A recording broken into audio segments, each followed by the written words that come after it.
It's the TEH Podcast, episode number 268, with Leo Notenboom of AskLeo.com and Gary Rosenzweig of MacMost.com.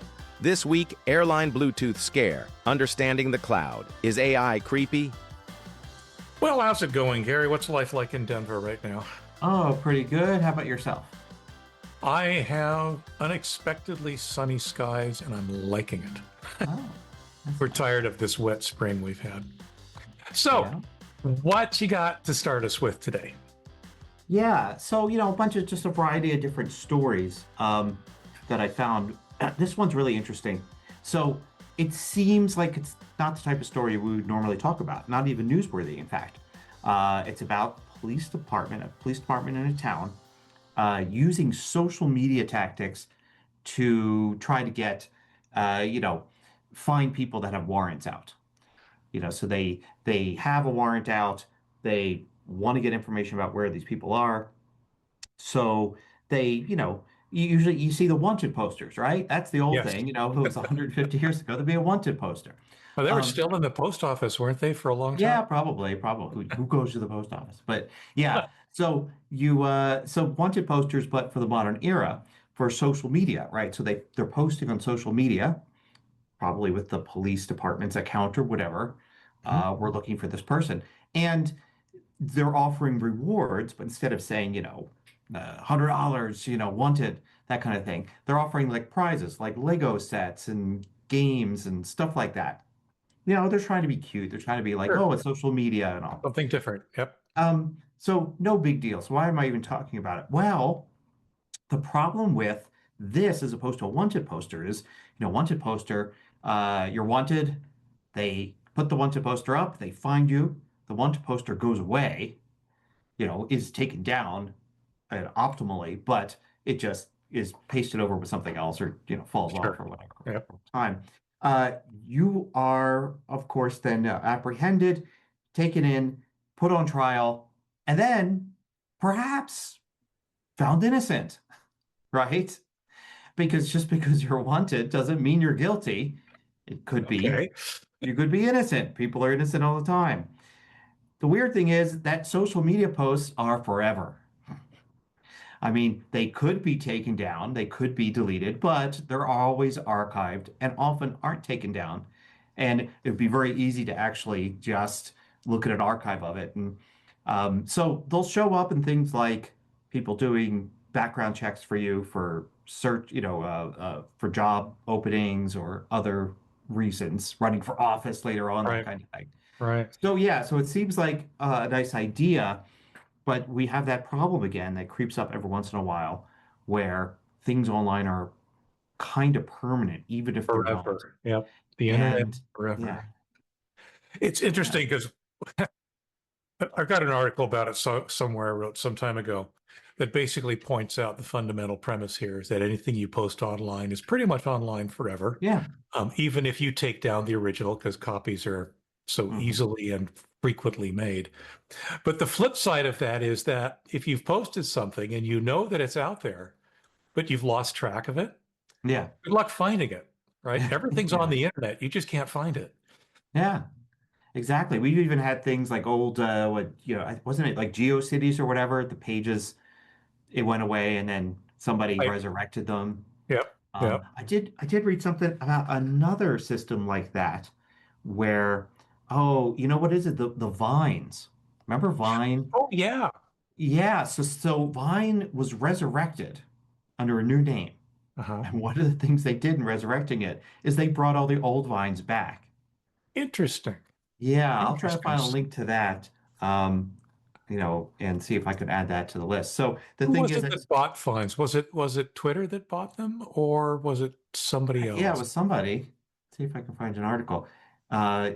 So good old, Jack Dorsey, whose name seems to come up more often than not when we talk about these kinds of stories. Okay. Started Divine, Divine, and a reboot of Vine that includes Vine's video archive. So yeah, I'll link to that. That's a good one to add on to this, because so the idea is here that, maybe you're cheering that on.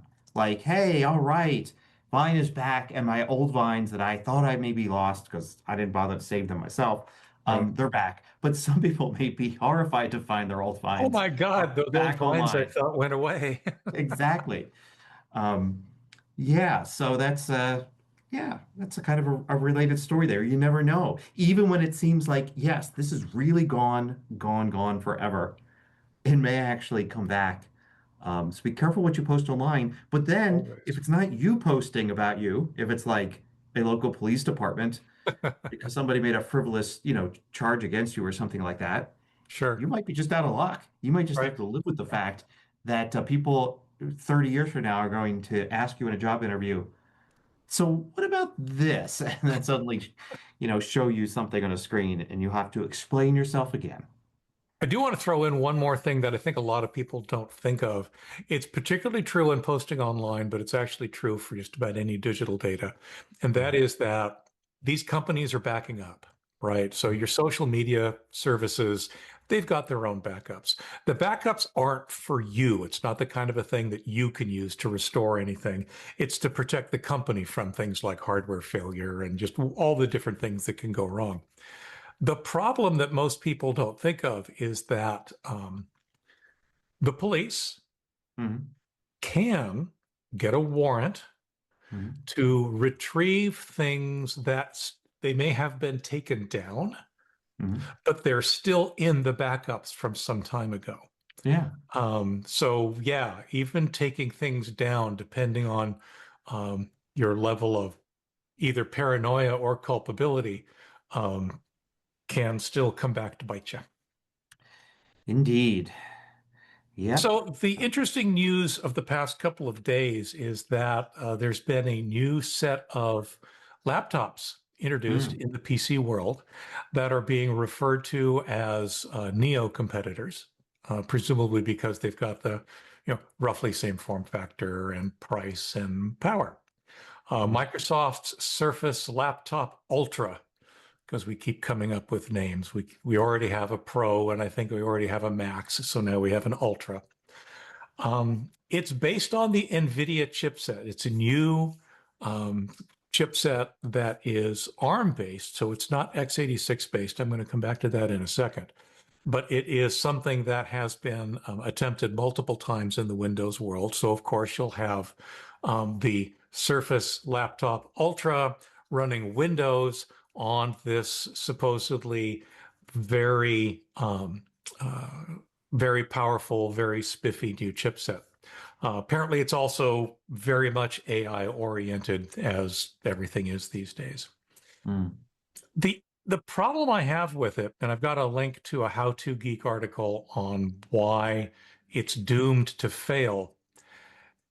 This is something that Microsoft has tried multiple times already, and that is any attempt to get away from the x86 family of processors. They have tried this multiple times. Surface RT is the most recent example from several years ago that just never really did go anywhere. And many people are predicting the same situation for these NVIDIA chip-based Surface laptops and laptops from the Surface isn't the only one. It's just an example. Some of the other manufacturers are doing the same. The problem is the fundamental one that there is so much software that is essentially x86 only that to switch to one of these machines can severely restrict the amount of available software you can actually use. Now, if you're a light user, if you're spending all your time in your browser, probably a great machine, much Mm. like any number of other machines, including the Neo itself or somebody's Chromebook or whatever. But the whole point of the Windows ecosystem is, in many cases, to do way more things than that. And those way more things typically rely on the x86 processor. What's funny is I guess that there is an emulation layer, so it'll fire up x86 processes, but not all of them work, and not all of them work completely, particularly in the gaming space, and particularly in the I saw something about an Adobe, one of the Adobe products that would run except for this feature over here is not available if you're running on a ARM processor. Anyway, I thought it was interesting. We're trying to compete. I just don't see it happening. Yeah, I mean, I can see why they're trying to compete too, because a story from today was that the Neo was the best-selling Mac of the previous quarter. Yeah. So best-selling model, but it was only for sale for the last 3 weeks of the quarter. So just in 3 weeks, it caught up and passed all the other Well, Mac to models. to be fair, there's the new announcement rush, right? Which Yeah. is not, there's certainly a bubble of purchases right away. But my guess is it's going to remain a very popular machine. Yeah, so I have, I could report from all this time later that I am still using my Neo as my main laptop machine. Nice. So I bought one because I thought, well, it'd be good to do a comparison video or two or three. Sure. And so I would just get it since it was cheap enough. I thought, I may even make enough money from YouTube ads to justify it, right? So I did that initial set of videos, which were, just as I predicted, pretty popular because people were searching for like Right. MacBook Neo review stuff. And then they would find the typical review. They were like, yeah, I know it looks cool and it does all this, but how does it compare? So people did watch my videos. And then I just kept using it. The plan was originally I have a MacBook Air that isn't that much older. And I just basically subbed one for the other. And I thought I'll go back to the MacBook Air after, some period of time. I've never gone back to the MacBook Air. I'm still using the MacBook Neo. And I'm using it more than ever because I started doing a little work at a second location, which means that instead of it just being this companion that sits on my desk next to my Mac Studio and sometimes comes into the living room with me, Right. I'm actually using it to get real work done. In fact, I didn't realize this, but I something maybe to talk about another time, but I've started making some travel related videos in addition to the Mac videos. Right. And I decided I wanted to do some work on that remotely. So I transferred the Final Cut Pro file. So not iMovie, not like the lightweight DaVinci or No, the anything big else, guys. but Final Cut Pro. I was like, oh, let me hit the download button for Final Cut Pro. And then I was like, let me transfer the 3 or 4 gig file that had the Final Cut Pro project onto the laptop. And then I took it and then I worked editing the Final Cut Pro project on the MacBook Neo in a remote location for a whole afternoon. And I came back and I transferred the file back and I continued working. And it only occurred to me after I posted the video, like a week later, hey, wait a minute. I didn't even think about the fact that I was editing a pretty sizable Final Cut Pro project on a MacBook Neo.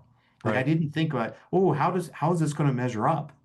I just did it and kind of just forgot about the hardware. Right. Right. And I can't remember ever running into any issues. Like I just edited. Like the issues were like, what do I put here? How do I Right. like all the stuff you want to care about while editing, not the technical like, oh, I'm using a phone processor in a $600 MacBook Right. to edit this video in Pro software. So that worked really well, and I have no plans to go back to my M2 MacBook Air, which should be has several things to give it an advantage over the Neo. But the Neo has just become my permanent laptop now. That's very Um, cool. I'm and curious, that afternoon, do you take a charger with you or do you run completely no, off battery? no, Okay. no, it was completely with battery. Yeah. It was probably, I probably didn't even notice, but it was probably relatively charged up. And I used it for 3 or 4 hours. I didn't really notice where the battery was when I left. It just came home and it got put on a charger at some point that evening. Yeah. So yeah, which is kind of how it should be, right? Of course. I get lots of questions from people that obsess over the technical details of things. But when things are working right, when the products are right and everything, you don't worry about the fact that you're on this Mac or that Mac, that you're on battery or not, Right. any of that stuff. Very cool. So, That's very yeah, cool. so good report there. And yeah. So the next story fascinated me. Like I got obsessed with this. Like now I kind of get why people listen to true crime podcasts or things like that and they get obsessed with a news story because I got obsessed with this little story that I first saw posted on Reddit And then there was another Reddit thread and another Reddit thread, and there were thousands of comments and then news articles. And it was this little story about a United Airlines flight on its way from Newark to Spain, I believe, Yeah. that was turned around over the Atlantic back to, I don't know if it went all the way back to Newark, but it went back to North America because of a Bluetooth device name. So, and it was a bizarre thing. First, you had several Redditors posting live updates from the flight. Oh, So really? you had several people with different perspectives. Huh? Some up front where more was going on, some further in the back where they were more in the dark. But apparently, at some point, flight attendants got on and made an announcement and said, everybody needs to turn off their Bluetooth devices now. Okay, which is a weird thing. Yep. I'm trying to imagine myself on a flight like this and how I would have reacted. Because first of all, what do you mean by Bluetooth device? Because obviously it's a normal thing to go into your iPhone and put it in airplane mode or turn off Bluetooth. And maybe a laptop, maybe a tablet as well.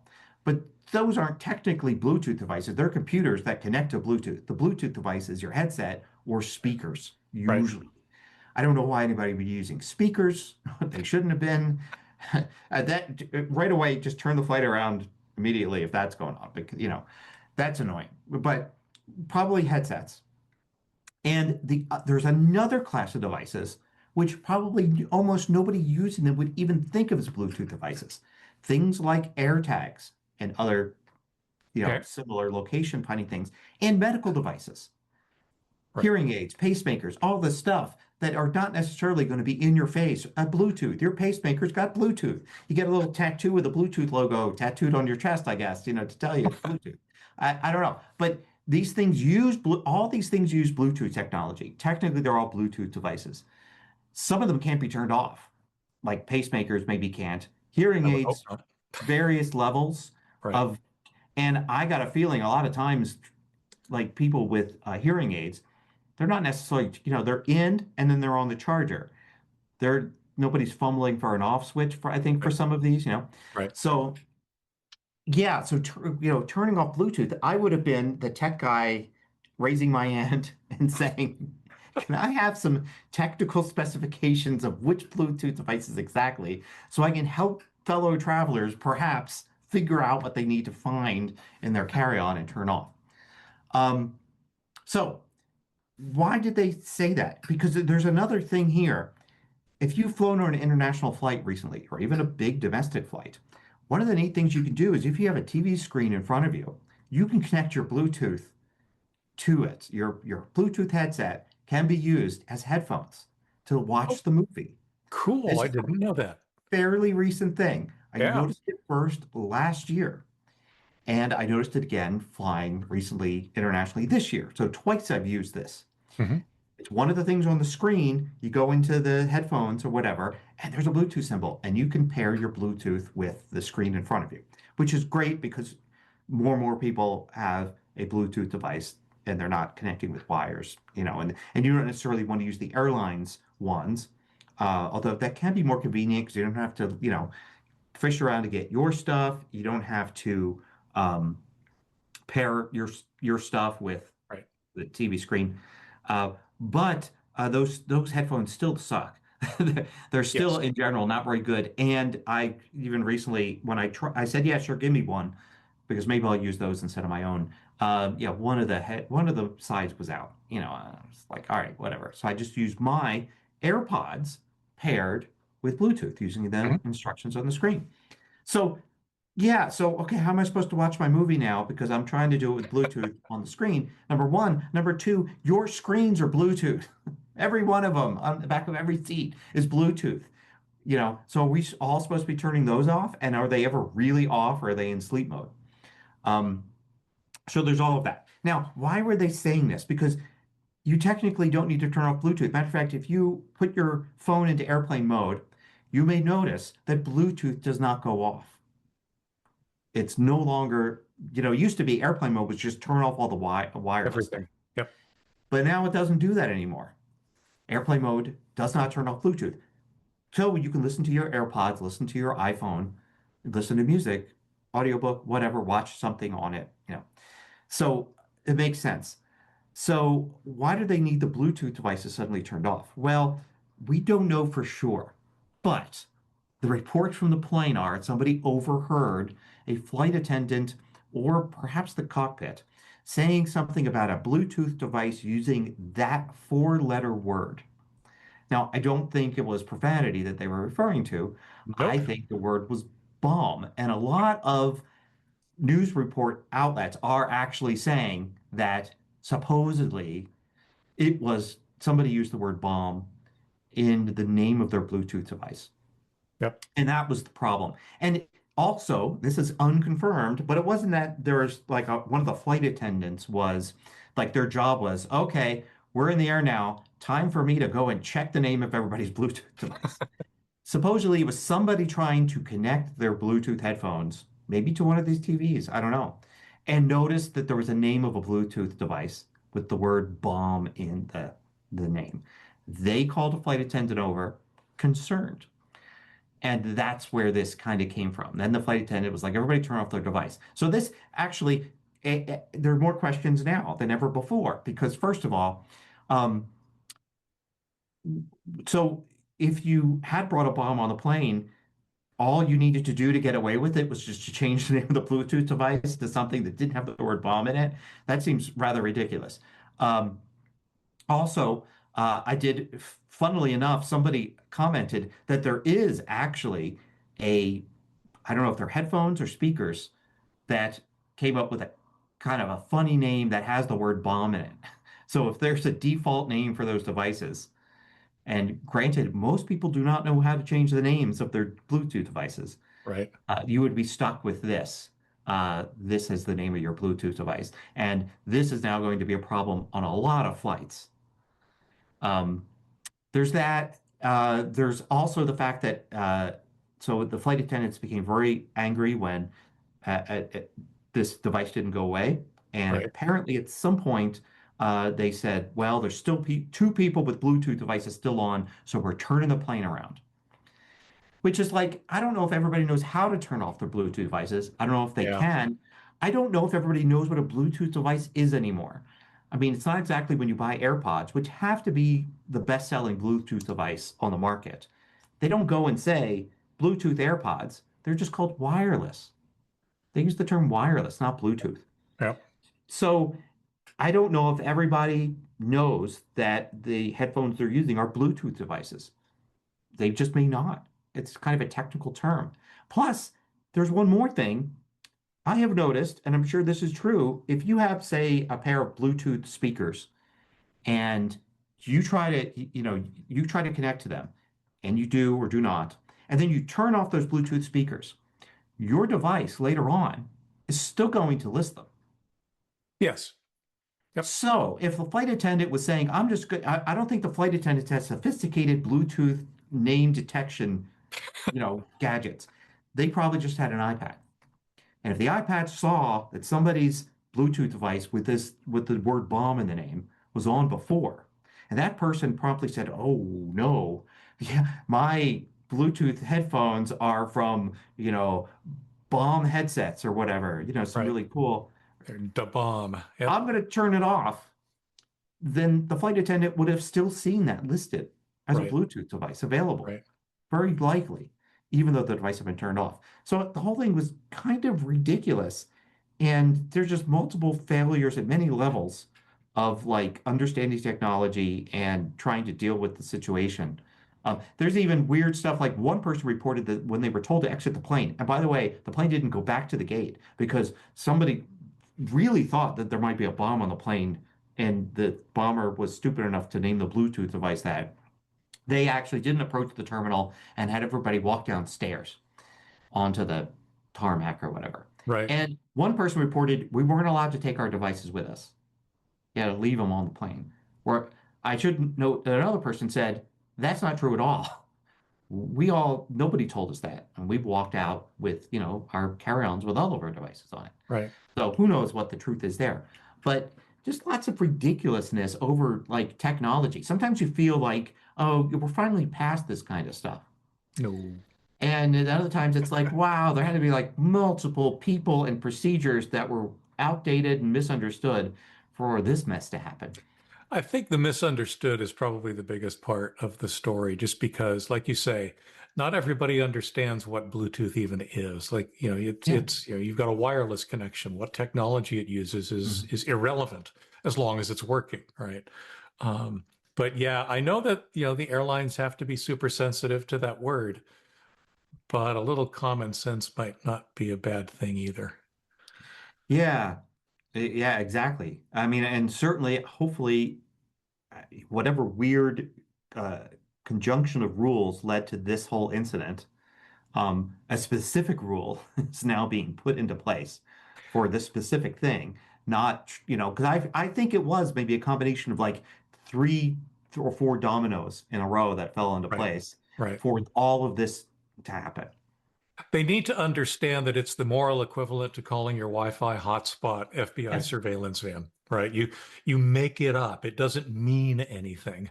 exactly. It's just something so that you can identify the connection you're trying to use. Yeah, and I think I'm actually pretty sure that there are Bluetooth devices or situations combining your computing device, phone or whatever, and the Bluetooth device that make it impossible to rename it.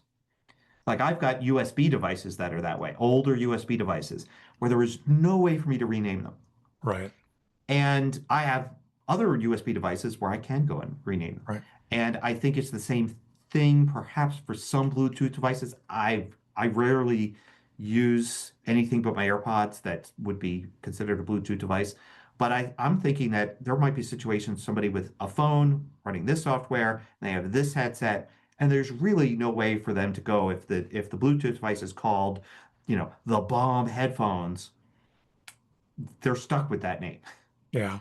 The only thing I could see is that at a practical level, if you know that your Bluetooth device has a Mm. name like that you can't change, maybe don't take it on the airplane.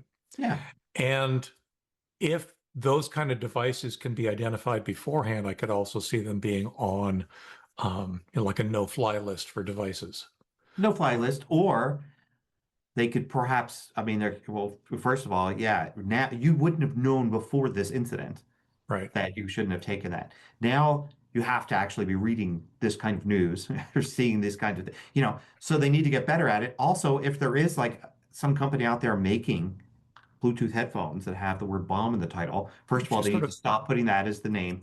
that seems like a Um, bad choice. Yeah. Bad choice, and they need to have some sort of recall or education if the name could be changed Right. to make that doable. Also, it also throws into like question like people doing the funny names for Wi-Fi networks or Bluetooth devices. Hmm. It seems so harmless, but now there's going to be a subset of people, probably might even include me, that'll be like, well, all right, that was funny while it lasted. Now I need to actually like care about it because who knows what could happen.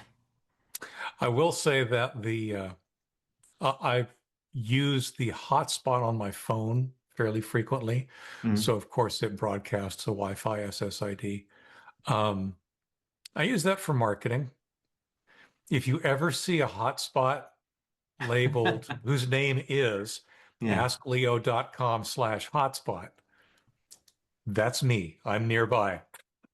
Yeah, but then you're going to get people asking, "Hey, I saw you were nearby," and then of course I've seen your picture, so I spotted you across Yep. the Yep. waiting room at the airport, and I've got a question. Can you look at my Windows laptop and tell me? So I've actually got a page, since obviously that's a URL. So I've got a Mm. page there, and it actually invites people to come say hi if they find me. Oh, oh. So I mean, I'm out in public. My expectations are low. So, Okay. so Well. um, I yesterday, Mm. yes, today's Tuesday. Yesterday, I was working on an article that was in response to a YouTube commenter. Mm. Basically, I had published an article on using cloud storage safely. And in that article, I downplay a number of the objections that I downplay a number of issues that people object to. And I was curious as to your reaction as to some of these objections that people tend to raise. Okay. When it comes to cloud storage. Yeah. Let me bring it up. So the first objection that people have is that the cloud storage provider can see their data. Yeah. Well, because people don't understand encryption, right? I mean, that's part of it. But in some cases, it's kind of true in a weird way. No, it's absolutely true. Because if it's not end-to-end encrypted, right? I'm just, I don't know the other services they're standing on this, but Apple's got end-to-end encryption or in-transit encryption. Mm-hmm. And the deal is, and there's also advanced data protection, something you can turn on. Now, if you turn on advanced data protection, it's absolutely not true that they can see your stuff. They can't, and they can't get it back for you either. It's like totally opaque to them. The encryption key is only something you have, and they don't have it. So they're just Does that imply you can't access that data through the website? No, you can. You just have to log into your account. And yeah, you just have to be logged in, and it's going to use your browser's security stuff. And you'll be able to get it, but it will be encrypted until it gets to you. Okay, so it's decrypted client side. Yeah. So, but not everybody turns on advanced data protection. First of all, because it puts you vulnerable, it makes you vulnerable to data loss, which is for a lot of people, is a much bigger problem. If you're just storing your recipes and your photos of your friends' parties and stuff like that online, and it's all just normal stuff, then you do want to encrypt it so that others cannot get to it. Mm-hmm. But you don't necessarily want to go to advanced data protection, which means if you're locked out of it, you lose it all, right? Right. So two different security issues, right? The security of getting to keep your data and having a way to get to it in an emergency, or the security that nobody else can read it but you. But you have to choose one or the other. It's interesting because of the other services, I typically am using, of course, OneDrive as my example throughout. Mm-hmm. If you upload a file that you've not encrypted yourself, well, of course they can see it. You're putting your file on their hard disks. Mm-hmm. The question is not whether they can see your data. The question is really, do they do anything nefarious with it? Which actually leads to the second objection. Okay, great. They can see my data. They're scanning my data is objection number 2. And I think we've talked about it here. I don't know where Apple is right now on scanning for CSAM. Yeah, they're not doing anything. They're not doing that anymore. They backed off of that completely. And the other thought that I had, of course, is that some governments may enforce searching for threats. The common response I get from folks is that, fine, if you don't believe your data is being scanned, if you don't believe that you're interesting in any way, upload a document that makes a threat to a prominent politician and see what happens. And there is, in fact, in Microsoft's privacy statement, a very explicit statement about this, that some of our products systematically scan content to identify spam, viruses, abusive actions, URLs that are flagged as phishing, and so forth. So yeah, of course, they are possibly scanning your data, but they're scanning your data for things that are, at least in my mind, okay, please do scan my data, right? If there's malware in there, I want to know about it, that kind of thing. Yeah, I mean, Apple had, for the CSAM stuff, they had a great system worked out, but they still got pushback. And the system was that your device does the scanning. Right. So it's not being scanned in the cloud. It's being scanned locally by your device, and it's looking to match things. Mm-hmm. And it was only if there were multiple matches and all these other rules and stuff like that, that you were flagged. So the basic scanning was not actually happening on the server. And it was a really interesting, cool privacy, oriented system for it, but there's still pushback. So they just said, I guess they just said it's not worth it at this point. And they backed off. Interesting. Yeah. It's I guess I'm surprised, and I would not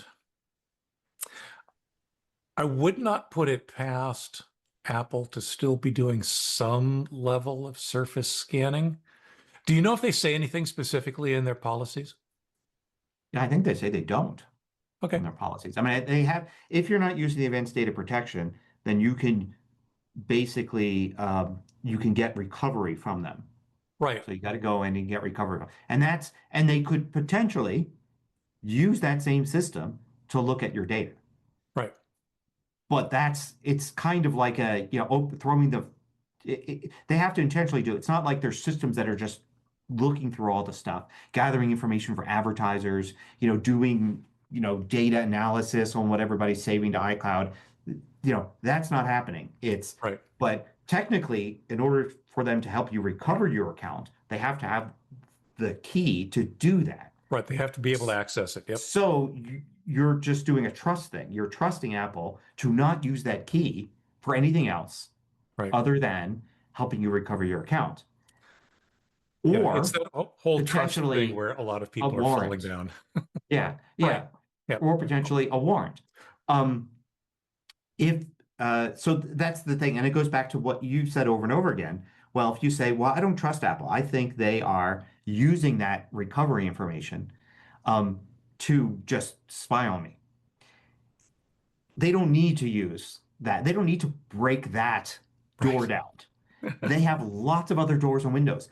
Your operating system that you're using on your iPhone, on your iPad, on your Mac is made by Apple. Yep. All the code there is made by Apple. Yep. All the chips are designed, well, not all the chips are designed, but prominent chips are designed by Apple. The system's designed by Apple. All this stuff. So saying that, oh, I think I trust them in every other way that they won't spy on me, but this one particular way, I think they will. Right. Is kind of ridiculous. It's like, right. Yeah, it's all right. So yeah, there's that. The third one that I've got listed is you'll laugh because I'm sure you've heard it before too. The cloud providers are claiming ownership of my data. Oh yeah. Which of course they are not. Now the Microsoft services agreement is pretty clear. Quote, we don't claim ownership of your content remain yours and you are responsible for it. What's interesting, though, is that I think that it's an objection that results from a different clause in most providers' terms of service that says basically you give them a license to access your files in order to provide the very service you're asking them to provide. Yeah. And that wording is apparently sometimes being misunderstood. People are basically stopping at the, you grant to Microsoft a worldwide and royalty-free intellectual property license to use your content. People stop reading at that point because it's actually much more restrictive than use it for anything. You're allowed to use it for, or they're allowed to use it to do the thing you're asking them to do. Yeah, to display your information. I mean, this happens a lot with photos in photos galleries, but also in social media and stuff. The idea is it's like, oh, you want us to show your photos to people. We need your permission to do that. Right. So we're going to ask your permission to do that. And people just say, oh, now they own it. And it's like, okay, you've got in every company, you've got a marketing department and a legal department. And what probably still happens, but should be changed, is the marketing department says, here's all the features. And then the legal department then writes up these agreements. And then people read them and say, oh, no, this. And you end up with bad press because the legal agreement, it needs to go back to marketing after legal. And the marketing department needs to say, oh, boy, the way you worded this is going to look really bad. Let's put more details in there. Let's work together. It'd probably be really beneficial if you're in school now and getting a law degree to take some marketing classes and vice versa, because Yep. The two need to work together to avoid these kind of disasters that go back and forth from this. So the fourth option is a fourth objection, I should say, is a relatively new one. In that, quote, they're using my data to train their AI. Mm-hmm. And so this is where I mentioned in our show notes that this is an opportunity for AI to be used. Because as you know, terms of services and privacy statements, they're written by lawyers, as you just said, so they use a unique vocabulary, to put it gently, and they're huge. They're absolutely huge. Nobody's reading a terms of service from start to finish, or I shouldn't say nobody. There's apparently one podcaster that does that. But like I said, this is a wonderful opportunity. So what I did is I made a copy of both Microsoft's privacy statement and their services agreement, threw that into Claude, and started asking it a few questions about the terms of service. And indeed, in the case of OneDrive, which again was my specific example, the privacy statement describes some document handling so that Microsoft, can provide the service, but storing a file in OneDrive doesn't feed it to a training pipeline. That's Claude's analysis of both of these two very large documents. If there's controversy at all about this, is that there is no simple and clear, we don't use your data to train AI, period, statement, like there was about ownership, right? They don't claim ownership, and they're very clear about that. I think this is a good case of, yes, you're absolutely right. I think marketing and legal needed to talk to each other about this, because that simple statement would make a lot of this paranoia go away. Not all of it, of course. Some people are dedicated to their paranoia, but sometimes it would just be nice to have something that clear. The worry, of course, in all of these cases is that terms of services can change. Microsoft or any of the other companies that are storing your data for you could indeed start doing things. So there's a simple objection or a simple solution that I think you've mentioned Apple has already put in place, and that is encryption. While if you're not going to trust Apple, if you're not going to trust Microsoft, the encryption that you might use might better be an encryption that is not provided by the people you don't trust. So I end up suggesting people use tools like Cryptomator or VeraCrypt or whatever other tools they're comfortable with to encrypt their data before it goes online. That way, the provider, they can't see your encrypted data, they can't scan your encrypted data, and they can't use your encrypted data to train AI. It's really simple. Yeah, you have tools out there if you want. I think a lot of times people with the AI accusation, they're confusing two things. One is the AI remembering stuff to help you, and the other is training that can then others can benefit from. It's really a weird thing because usually training with AI is like getting lots of information from sources. You imagine encyclopedias and books and transcripts of videos and all that stuff. But having when it's getting information from you so it can remember stuff, and you can ask questions and it knows that's information that's part of your account, right? So when people see that, they're like, wow, the AI knows all this stuff about me. Yeah, and so does your phone. I mean, your phone for years has like your calendar with your events, and it has, this is just AI's way of doing it. AI doesn't have this visual interface where you can look and say, hey, I've got 7 events on my calendar for this week, and here's what they are. And you're not surprised when you get in your car and want to start driving, and you have something you're supposed to be at in half an hour, and your car says for directions, the first choice is the address of that thing. Place you need to go. Yep. It's like, oh, that makes sense. AI doesn't have it spelled out like that. they just have stuff like that in your account. So when I ask, I can go right now to ChatGPT and say, what's a good telephoto lens? What's new in telephoto lenses? And it right away is going to come back and say, for your camera, Right. and Yep. and because These it are all remembers. things we've. I've Yep. asked These many are all times things before. we've told it. Yeah.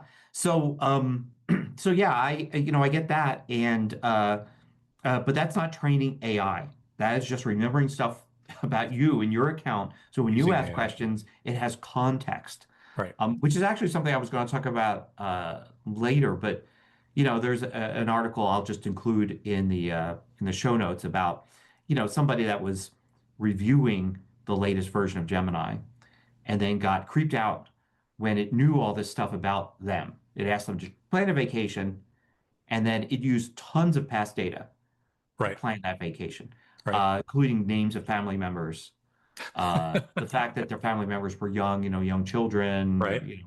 discounts for tickets, nap time, that kind of thing.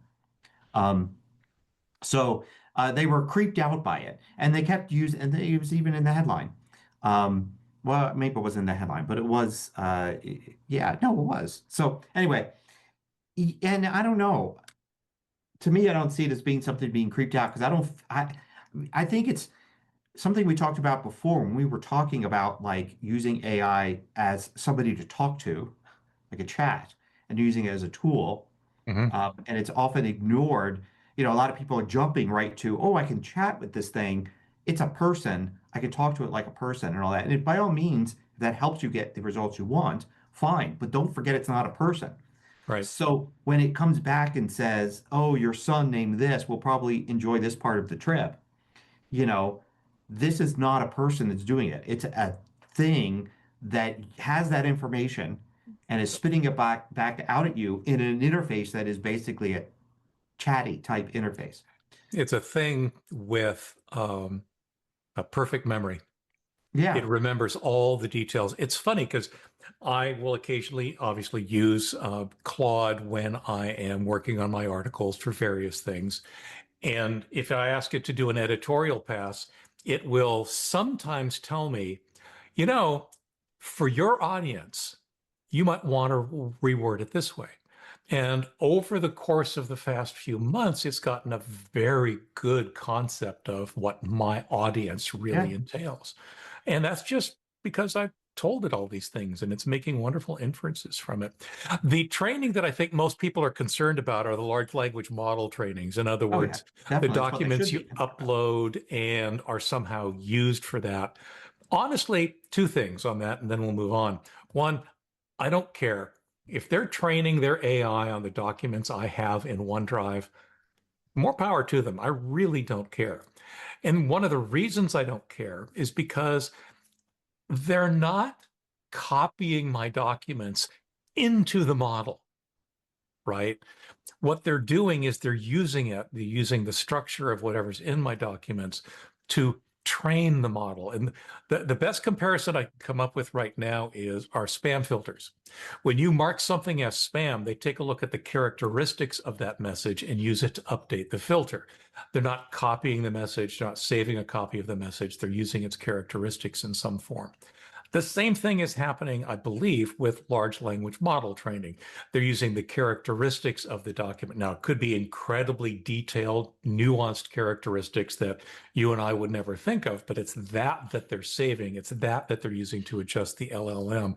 They're not squirreling away a copy of my manuscript, for example. Yeah, that's a good point. Good point. So, anyway, yes. Cool. AI being creeped out was very cool. I can imagine people reacting. Well, people, and I think getting creeped out is something that has happened many times over the course of the evolution of computers. Yes. I mean, I think people that got a lot of people when email first came out probably got creeped out by the fact that, oh, I know this for a fact that they wrote an email and hit send, and 3 minutes later got a response. That was probably creepy when it first happened. Not creepy to anybody now because messaging is, so commonplace. So, right. But yeah, there's that. There's all sorts of things that the computers did early on that creep people out. and this is just another one of those. There are real security and privacy issues, but I hate when, journalists get lazy and just say, well, I don't know why this is bad. I was just creeped out. So that's what bothered me about the article. Another article I saw this week was kind of interesting because we talk a lot about software subscriptions versus buying the software. Right. And like I always say, first of all, you never buy the software. You're buying a license to the software. Right.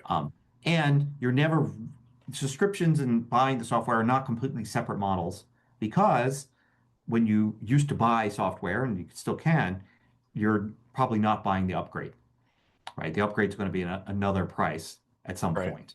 So you're going to pay again, probably, for it if you want to keep using the software in the long term.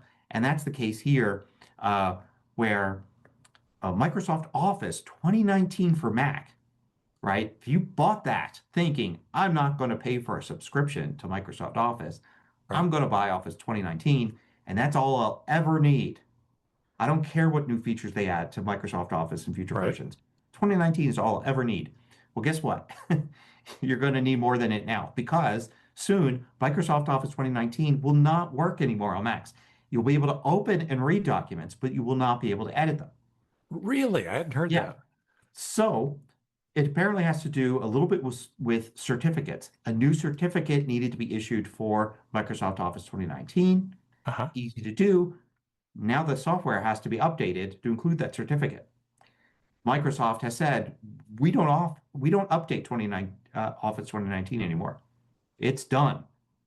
So even though we could do an update with this new certificate, we're not doing that. And I know as a software developer, it's not that easy. You can't just go, there's not a computer sitting in a closet that was turned off in 2019 or 2023, whenever it was last updated, that has everything configured and ready to go. And you can put a new certificate in there and hit compile, right? You open up Microsoft Office 2019 in whatever development environment they're using, and the new development environment is going to be like, you have 815 things you need to update in order to compile again with the latest version of all the stuff. So it's not that easy, but it does mean that Office 2019 can no longer be used to make documents. Microsoft suggests that you buy a new copy of Microsoft Office. I think 2023 is their latest version, standalone or something. I'm not sure what it is for the Mac. I think on the PC side it's 2024. Or you just use the free Office 365 subscription, or not, subscription apps, but get a subscription. Right.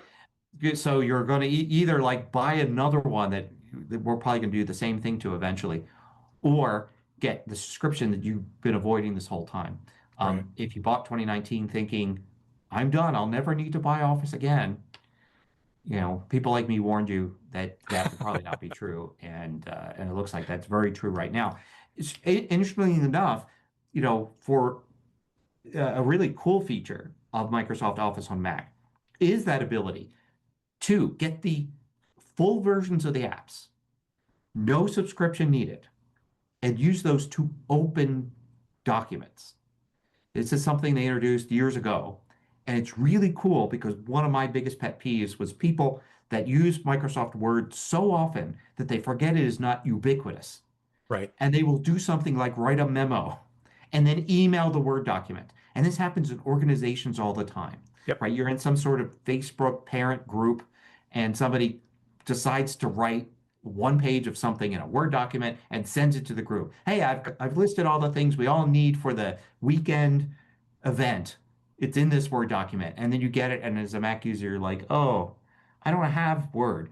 Well, on a Mac, of course, there's several ways to open a Word document up, especially if you just need to read the text inside. But one of those that's really cool is just download Word, say no thanks to the subscription, and now you can read any Word document. And it's an up-to-date version of Word. It's going to be able to faithfully reproduce what you see in the Word document. You just can't edit it, you can't produce new documents, but you will not be stuck in the dark because you can't read it. So anyway, that's just a aside there about Microsoft. There's bad things. Sure, no, I get it. There's a free online version as well, not unlike Google Docs. You can do everything online, which would include being able to save. But yeah, the ability to open alone on your desktop makes a lot of sense. And it's funny because this is a battle that I fight regularly with a couple of the organizations I support is, stop emailing. I've stopped asking them to stop emailing documents that way, but I've definitely been adamant about this is not the format for a document you want to post on your website. Yeah. Okay. You want to save as PDF and do that. All righty. All right. So ain't it cool? It looks like we're both talking about series finales this week, which I think is kind of fun. We ended up watching Euphoria. We got caught up with Euphoria. We got, what do I want to say? We got caught in a way that we just wanted to watch the whole series after watching a couple of episodes. I will warn people that Euphoria is brutal. And if you have teenage daughters in particular, teenagers, or if there's an issue with drug abuse that you don't want to be able to, you don't want to watch, those kinds of things are triggering, Euphoria is not for you. But it is an amazing insight into some extreme high school culture and then post-high school life. I won't give away any spoilers. I love Zendaya. I did not like Zendaya much just before watching all this, but after watching this entire series, she's an amazing actress, and I'm very glad we did watch it. So Euphoria, that's on HBO. The entire series is done. They just submitted the series finale last Sunday, and we actually enjoyed that quite a bit. It seems to be lots of series finales happening now. My vehicle for our next episode will probably be one as well. I think you already mentioned The Boys series finale a few weeks ago. I may have. Yeah. Or just The Boys. Yep. And hey, it fits with what you just said. It's very triggering. And it's not for everybody. Definitely the whole thing. As a matter of fact, I kind of found I've been finding it harder and harder to watch each season. Not because the show has changed, because I'm kind of changing. I'm less. I just want to be entertained, make me smile and be entertained. This is my relaxation time. I don't want to be dealing with stuff that isn't even real. It's fictional. But yeah, I did get through the last season, and the weird thing, I don't know how it was with Euphoria, but boy, it is so hard to pull off a successful series finale. Yes. You can't make everybody happy. Nope. I actually saw a spoiler for The Boys series finale, not of anything that happened, but of how disappointed somebody was. And in yet another series that ended so poorly. Interesting. And I regretted having read that. And I was like, well, I need to get through this and watch it because I want to, judge for myself. And then once again, I was dumbfounded with like, well, what was wrong with it? Now, it wasn't like anything amazing, like, like, oh, this finally a series got the series finale completely right. Mm-hmm. It was fine. It was just fine. And it was like, I can't think of any other way that they could have ended it that would have had, less people disappointed. I mean, because they could have gone different ways, and I would have made some different choices. But I don't know if that would have changed the ratio of people that liked it versus disliked it at all. Right. Because you just cannot please everybody. There's going to be people that want things to go one direction, people that want them to go the other. So anyway, it was perfectly fine. And I'm kind of glad it's over because, it's difficult sometimes to watch things. I know the series had this earned reputation of having things take place in the series that later on would actually kind of happen in real life in a different way. Obviously, there are no superheroes, right? But you could go and make a case for, look at what happened today in politics. Right.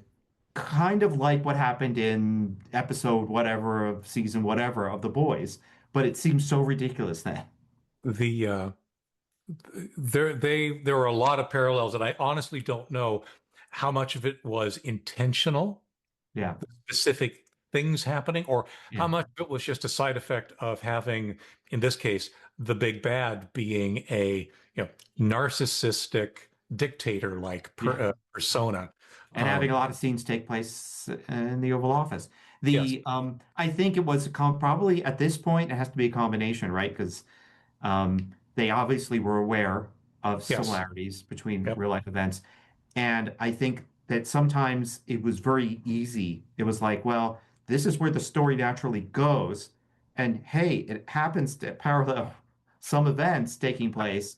Right. So it would be like we would have to intentionally avoid this direction in Right. order for it to not be like that. Right. But anyway, There is a prequel coming out. yeah, that's right. Yeah, I saw that. And then, of course, there was So- the side series. I guess if there was anything disappointing about the last season of the Boys series was that the side series of Generation V. Gen V or whatever it was, that kind of led you on to saying, oh, you're going to want to watch this, else you won't understand something in the final series because these characters will come in. And the characters did appear, but you know what? You didn't need to watch I was Generation going to say V. there was no true Yeah. relationship. That No, was- you could. you're right. Oh, That was just- these are characters from the other series, and they're going to have a few lines here and there. Yep. That was you didn't need to watch it. So Yep. anyway, Self-promotion. The article I want to point people at this week is Mythos about Mythos. Mythos, or actually the biggest controversy seems to be, is it Mythos or Mythos? Mythos is the large language model that the folks at Anthropic put together. It is extremely powerful. It is apparently really good at identifying vulnerabilities in software. So supposedly it has identified thousands of vulnerabilities, including in every major operating system. As a result, Anthropic held it back. It's not publicly available yet. But honestly, to me, that's not the takeaway. To me, that's not what people should be learning about Mythos and thinking about Mythos. It's more a matter of the fact that Mythos is Mythos class AIs are inevitable. And that's what we really need to be preparing for. Anyway, Mythos about Mythos, askleo.com/192235. cool. I'll point to a video called 7 Skills You Need to Master Mac Pages. I love it. Sometimes, a lot of times I do videos on new features in apps. And sometimes I'll do videos on specific features of apps that have been around for a while. But every once in a while, I do a recap of features just because I get the feeling that people are missing them. Like, there's like these things, oh, Pages can do that. You have to, but you have to master it to know where things are. Right. So I do a video like this, and then they always seem to do well. And this video did particularly well, just pointing out things that longtime Pages users should already know. But there's 7 of them, so chances are, even if you're a longtime Pages user, I bet you might just know 5 or 6. Right. And be surprised by all the full list. Very cool. Alrighty, think that does it for yet another week. Thank you everyone for listening, and we will see you here again very soon. Take care, everyone. Bye-bye. All right, bye. The show notes for this week are at tehpodcast.com/TEH268. If you have a comment or question for us, be sure to leave it on the show notes page. The TEH Podcast is hosted by Leo Notenboom of AskLeo.com and Gary Rosenzweig of MacMost.com, and edited by Connie Delaney. I'm your synthetic announcer, Adam, from 11labs.com. Thanks again for listening, and we'll see you here real soon.